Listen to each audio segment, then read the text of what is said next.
The new kid on the block, the Ally X, just dropped, which begs the question, who is the ROG Ally X for? And most importantly, is it for you? In this video, I'll be quickly going over the ROG Ally X announcement, some of the things that they've improved that they did not mention that I think you should absolutely know, and most importantly, why I think the Ally X might be worth the upgrade for you. But first, hi, I'm Captain Awesome. This is Geekception. I really appreciate if you hit that like button and subscribe, as it really helps me out here on the channel. So at Computex, ASUS recently announced the Ally X on the live stream, which I actually tuned in live when they made the announcement. And I picked up some things there. I took some notes, and most definitely there are some things that they did not mention on the live stream that I managed to catch that I'll be telling you about the Ally X today. And while they briefly touched upon it, the first thing here is that ASUS has actually improved Armoury Crate on the Ally X. According to them, they saw all of the videos about people asking Play Night for a much better, library management, especially on Armoury Crate. So what they've actually done is they've actually, updated Armoury Crate where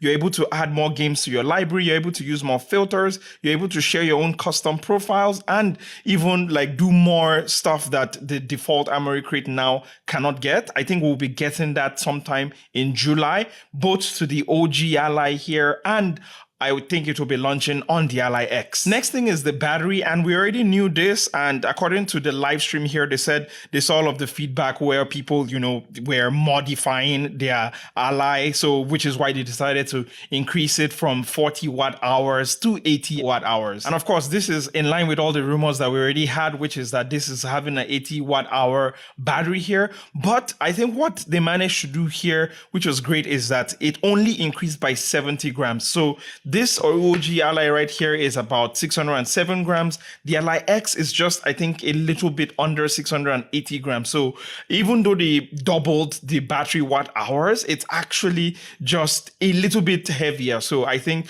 that was a good sort of balance between handheld and, battery life. And I think one of the things I also mentioned on stream was that how, many people said that, yes, they would, prefer if it were a bit heavier, if they could have longer battery life, and I 100% agree to that. And next thing here is storage, which we already knew was going to have support 2280 storage, but here it comes with 1 terabyte by default as opposed to the 512 gigs here. And according to ASUS, what they mentioned was that they wanted to increase the storage, but then also did not want it to be too much, like 2 terabytes, and then which would then push the price of the console up, which totally makes sense. I think 1 terabyte is more than good enough. I still rocking the 512 gigs here on my OG Ally. So yeah, I think 2280 is a good choice. It's much cheaper. You don't need to do any of this convoluted sort of right bracket mods to be able to get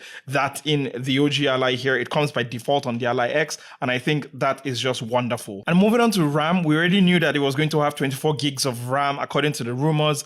Also, we already know that it was going to be clocked higher at 7500, and I think one of the reasons why they gave on the live stream why it is not 32 gigs, for example, is because, again, like the storage, they did not want to increase it so much that they now have to increase the price of the console as well, which I think is a perfect balance. I think 24 gigs is definitely better than, the 16 gigs we get here on the OG Ally. And yes, I totally, agree with their logic there as well. And just by pure numbers here, we can actually see the Ally X is having 200% more battery capacity, 200% more storage capacity, 150% more RAM capacity, and just 11% more weight. So definitely, some upgrades there. Not the main one, which is the processor, but upgrades nonetheless on the Ally X. Now, they also shared a new accessory here, which is the hard case for the Ally, and well, for the Ally X as well. And unlike this, which I have here, which is the soft case, the hard case here actually supports using both, trying to look for it here. It actually supports putting the charger in the case as well, which here on this soft case, you cannot put, a charger because that's it. This is all you get, right? But now we have this hard case that now supports, being able to pack your charger as well, which is a welcome improvement. And now, since we're already here, they also talked about how the Ally X has improved ergonomics, and, it's much rounder at the edges here, which means that it's much more easier to hold compared to the OG Ally. And of course, course, if you've used this Ally, especially handheld, it's not the most comfortable console out there, I would have to say. So it's nice that there is a welcome, improvement to just the ergonomics and general feel of being able to, hold this for a long period of time. Now press F in the chat there because the XG mobile port is no more. Now we get double USB-C, as we said in the rumors, or as the rumors has already brought. We get double USB-C right side by side, where I think the SD card slot used to be, if I'm not mistaken, here on the ROG Ally, which is, I have thoughts about that. I'll be telling you when I actually say my opinion about this. But yes, we now have two. The XG mobile port is no more. So if you shelled out so much more money to be able to, buy those XG mobile cards, no luck, you're going to have to sell them if you are planning on upgrading to this, ROG Ally X. And, one of the concerns I had in my previous video I made about the Ally X, which is that, they actually made the fan smaller. So it's 23% smaller, as you can see here, but they actually increased the fan, size, or fan blades, I believe. So now there are more blades, even though it's smaller, and theoretically they're saying that it should be able to push in out more air. So, I'm not, again, we know what happened with the SD card slot here, and we've seen all that has happened with the RMA issues in the US specifically.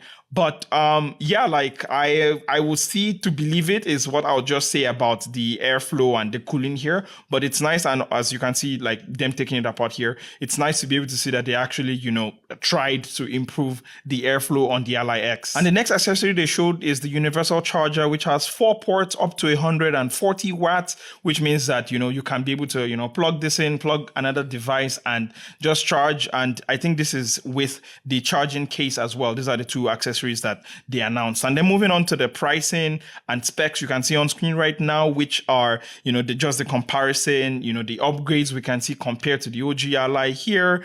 And just like the Ally, you get 3 months of Game Pass as well.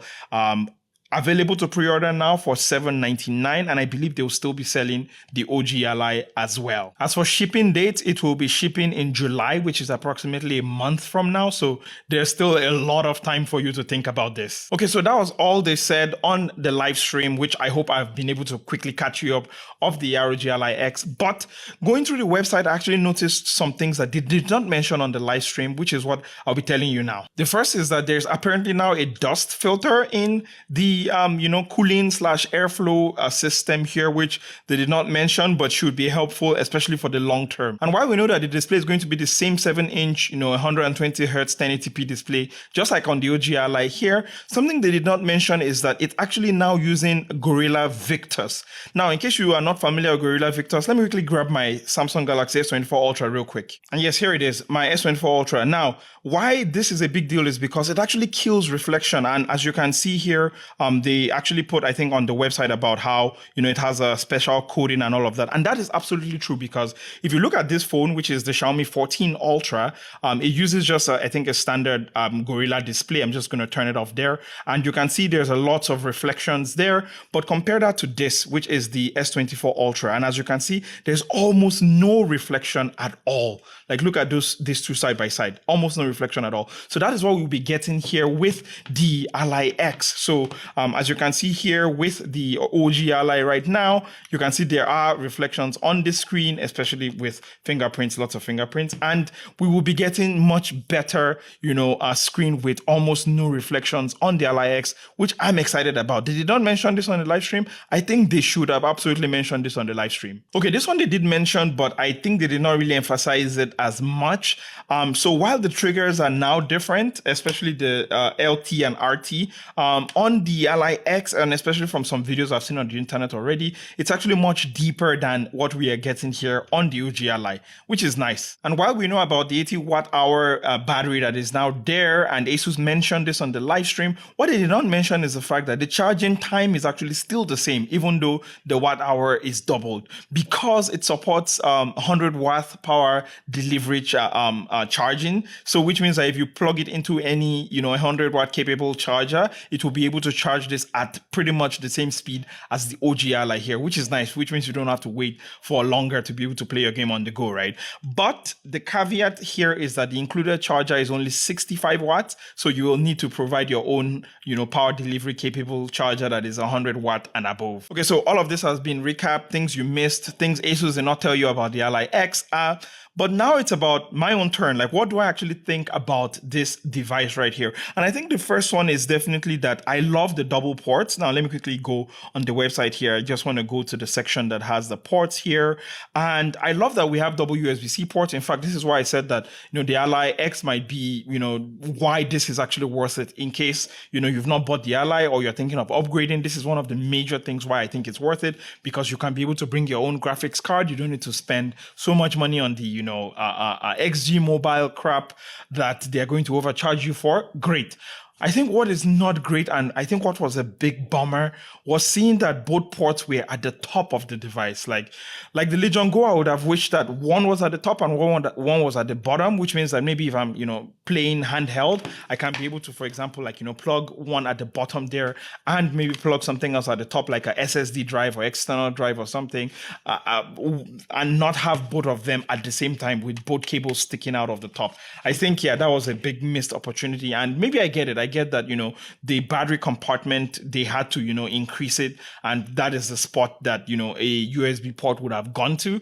But yeah, I would say in this device, I think that's the only bummer that I really felt about it, is that I wish it had one at the top and one at the bottom. But overall, I would say that the Ally X seems like a solid device. If you are in the market right now looking for a gaming handheld and you've waited so long, I don't know how you've been able to do it, and you've not gotten the Ally already, which is still an excellent device actually. But if you are in the market, I think the Ally X should be an insta buy. It sucks that it's not available like any sooner than July, which means that you might still be able to get very good deals on the OG Ally right here if you are price conscious and you just want to get money. Because again, don't forget that at the end of the day, it's still the same Z1 Extreme chip that are in both these devices. So performance outside of the RAM, increased RAM on the Ally X will pretty much still be the same, maybe a 5-10% improvement, but I would say most of the time it will be imperceptible. So yeah, but if you are definitely, if you can afford it, if you're already sort of thinking of upgrading or side grading, I think the Ally X is an insta buy. I think it's great. Like, I cannot wait to get my hands on it. Here in Malaysia, I would have to talk to my ASUS rep to be able to get it in my hands, and sadly I don't have it in my hands right now. Believe me, I would love to have it in my hands right now, but I think they're all in Taipei right now. So maybe when they get back from Taipei, I'll try to, get that Ally X as soon as possible to bring all the content. So let me know what you'd like to see about the Ally X. What are, some of the content you would like me to make about the Ally X? Please let me know in the comment section down there below. And it has been, amazing, bringing you all of this coverage about the Ally X and just my excitement.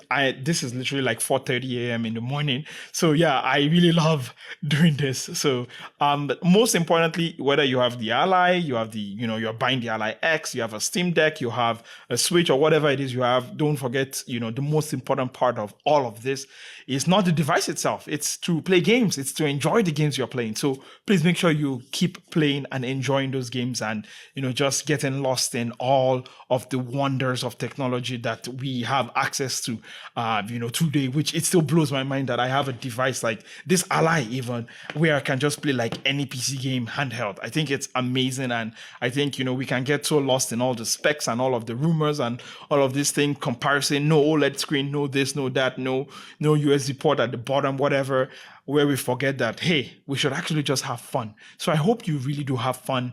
I hope you take care of yourself. I hope you, let me know when you text me when you get home so I know you got home safe.